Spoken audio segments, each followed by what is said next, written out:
Ya pemirsa, terima kasih Anda masih bersama kami di Breaking News mengawal sidang Ahok dan saya masih bersama Bang Nik dan juga Bang Irfan. Bang Irfan, ini kita bisa melihat sebenarnya dari awal kasus ini ada dua sudut pandang yang berbeda. Mungkin kalau dari Ahok sendiri ingin supaya ada ungkapan supaya jangan terpengaruh untuk mungkin memilih pemimpin berdasarkan apa yang tertulis di surat Al-Maidah. Tapi sebenarnya dari mungkin pihak lain ini sebenarnya bukan itu poinnya, tapi adalah poinnya kenapa harus diucapkan dengan sembarangan dan ya mungkin tidak pada tempatnya. Anda melihatnya bagaimana? Ya, hal pertanyaan itu sebenarnya harus kita tanya sama Ahok sendiri. Kenapa dia mengucapkan dan dia lakukan berulang-ulang, ya kan? Apa niatnya, apa motifnya, kan begitu.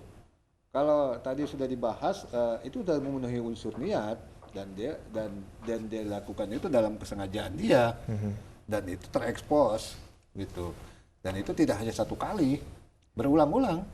Saya mengikuti dan dalam catatan kami sejak sidang ini digelar sampai dengan sidang ke-14 ini, dalam catatan kami sudah 3 kali dia membahas tentang Al-Maidah. Baik. Terakhir dia sampaikan itu ketika dia sudah selesai lagi setelah dia pasca cuti pertama, dia sudah kembali menjadi gubernur, ya kan, penyerahan PLT dari PLT ke dia.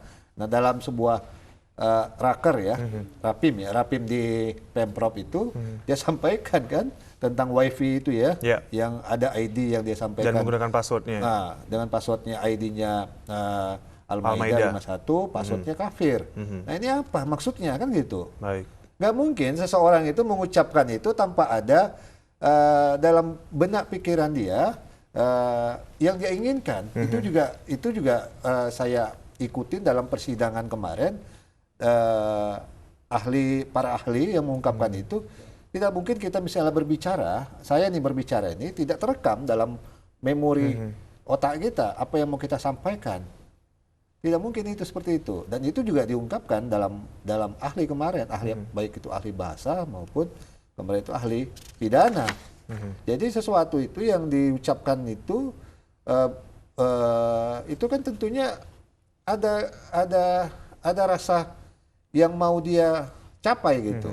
Kenapa dia sangat membenci sekali tentang Al-Maidah ayat 51 ini? Ini seharusnya kita pertanyakan. Kami dari Akta dari awal sudah mengamati tentang perilaku Ahok ini. Makanya sebelum dia disahkan sebagai calon gubernur, waktu pemeriksaan tes kesehatan Bang Niko, tes kesehatan dan kejiwaan di persyaratan yang diajukan oleh KPU ya untuk memenuhi menjadi calon itu, kita meminta kepada pihak KPU dan kami menyurati itu, mempublis ini untuk terbuka tentang hasil tes kejiwaan dan kesehatannya. Baik. Adakah dia secara psikologisnya terganggu kejiwaannya? Nah, tapi itu mungkin, hari ini kan belum terjadi. Ya, tapi mungkin bisa kita katakan kalau Basuki Cahayapurnama secara pikiran juga sehat ya. Kalau tidak kan mungkin bisa terpatahkan jika ada kasus seperti ini, mungkin dalam kasus kelainan jiwa atau mungkin kan itu tidak bisa masuk dalam taraf hukum seperti itu, Bang Nik. Jadi gini, apa yang dikatakan Irfan ini betul. Saya pernah dalam satu wawancara saya sampaikan bahwa harusnya KPU membuka untuk kita mengenal calon pemimpin kita, mulai dari wali kota, bupati, gubernur, bahkan sampai presiden sekalipun. Itu pihak penyelenggara pemilu dalam hal ini KPU membuka hasil tes kesehatan dan psikotes daripada calon-calon itu supaya kita bisa melihat siapa pemimpin kita sebenarnya ini dan bagaimana karakternya, bagaimana duduk berdirinya, sehingga tidak salah memilih kita. Ini sebenarnya suatu terobosan hukum atau suatu terobosan yang bagus untuk penyelenggara pemilu untuk bisa memberikan ini sebagai suatu pencerahan kepada masyarakat, sehingga masyarakat tidak salah pilih. Tidak memilih kucing dalam karung. Iya, tidak memilih kucing dalam karung. Nah, permasalahan sekarang begini, peraturan-peraturan dalam KPU ini kan tidak ada untuk itu. Makanya kalau bisa legislatif dalam hal ini DPR RI bisa mengamandemen peraturan itu, harus sehingga kita bisa mengetahui siapa pemimpin kita sebenarnya. Nah, kalau kita masuk dalam masalah terdakwa Basuki Cahayapurnama ini, seperti tadi dikatakan bahwa ini sudah berulang-ulang dikatakan. Nah, kalau sudah berulang-ulang, itu berarti apa yang ada di dalam pikirannya sudah dia perbuat. Jadi dalam pikiran timbul niat, niat itu mempunyai suatu maksud, maksud itu kemudian terjadi suatu perbuatan. Nah, perbuatan itulah yang dia lakukan terakhir di Pulau Seribu. Ya. Tetapi sebelumnya juga ada perbuatan lain melalui penulisan sebuah buku yang berjudul Merubah Indonesia, subjudulnya Berlindung di Balik Ayat Suci, halaman 40, paragraf keempat. Di situ kan jelas dia membuat satu penafsiran berdasarkan informasi dari teman-temannya. Dia membuat satu penafsiran tentang Al-Maidah 51. Nah, pertanyaan seperti tadi dari teman dari Akta nih sampaikan, kenapa sih Ahok itu sangat alergi terhadap Al-Maidah 51? Ya. Kenapa?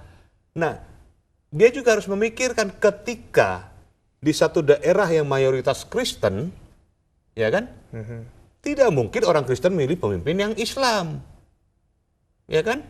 Nah, ketika di satu daerah yang mayoritas Hindu, pasti orang memilih pemimpin yang beragama Hindu. Nah, demikian juga ketika di satu daerah yang mayoritas Islam, orang akan memimpin pemimpin yang beragama Islam.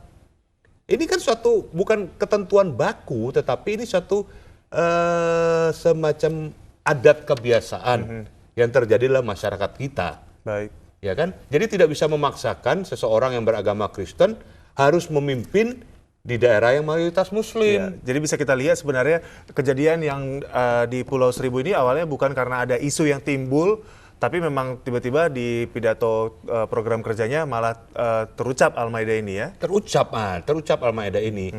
Saya agak terputus tadi ya. Jadi gini,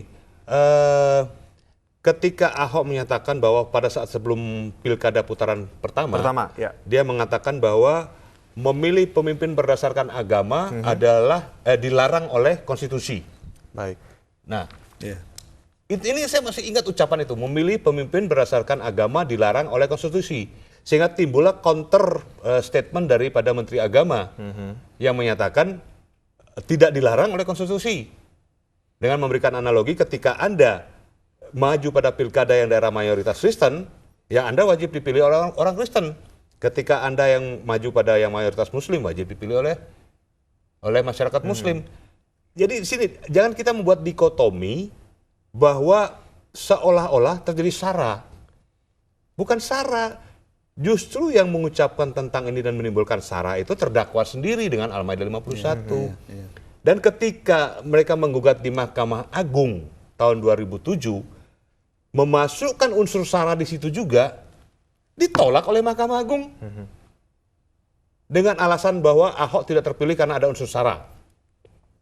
Faktanya oleh Mahkamah Agung, gugatan mereka ditolak. Dan memenangkan pasangan pesaing dia. Nah, ini bukan merupakan satu alasan pembenar bagi dia bahwa ini loh karena ada unsur sara, saya tidak terpilih. Tapi kan ada unsur-unsur yang lain juga, faktor-faktor yang lain seperti saya sampaikan di awal. Jadi dalam hal ini ya penasihat hukumnya juga mereka harus melihat secara faktual apa sih sebenarnya yang terjadi terhadap terdakwa ini. Sehingga terdakwa ini begitu alerginya dengan Al-Maidah 51 ini. Baik. Ini Walaupun mungkin ada rasa trauma di kasus Bangka Belitung dulu tahun 2007 atau mungkin tahun sebelumnya ya. Mungkin apakah ada rasa trauma dia menganggap jangan sampai nanti di saat dia mengajukan pencalonan di saat di DKI Jakarta ini. Ya itu yang saya sampaikan bahwa rasa kecewa, ya kan, rasa takut, takut tidak terpilih lagi, makanya dia mengucapkan Al-Maidah 51 ini. Jadi kalau kita lihat dari kutipan pidatonya itu kan di awal ini kan pemilihan dimajuin, ya kan? Kalaupun tidak terpilih, saya masih sampai 17 Oktober, ini kan di situ kan. Nah kemudian nanti ada poin-poinnya sampai selanjutnya masuk dalam jangan mau dibohongi pakai Al-Maidah 51. Untuk apa dia masukkan kata-kata itu? Ya. Itu. Nah kalau kita lihat lagi dari perbuatan terdakwa ini yang saya sampaikan tadi secara hukum pidana ya. Nah, kesengajaan ini kan ada kesengajaan yang disebut dengan dolus premeditatus, ya kan? Bentuk ini mengacu pada rumusan delik yang mensyaratkan unsur dengan rencana lebih dahulu, ya kan? Nah, kalau kita melihat itu meliputi bagaimana terbentuknya kesengajaan dan ada unsur perencanaan. Baik, itu ada di Basuki Cahayapurnama. Itu ada. Itu ada di Basuki Ada di Cahayapurnama. Basuki Cahayapurnama. Baik, Bang Irfan, nanti saya juga mau bertanya, ini terkait dengan sidang hari ini, di mana pihak kuasa hukum juga akan memutar kembali pidato Gus Dur tentang ya surat Al-Maidah atau mungkin kasus yang di Belitung. Nanti kita akan membahas tentang mengapa sosok Gus Dur begitu dekat dengan kasus ini, dan usai jeda kita akan membahasnya tetap bersama kami di Breaking News mengawal sidang Ahok.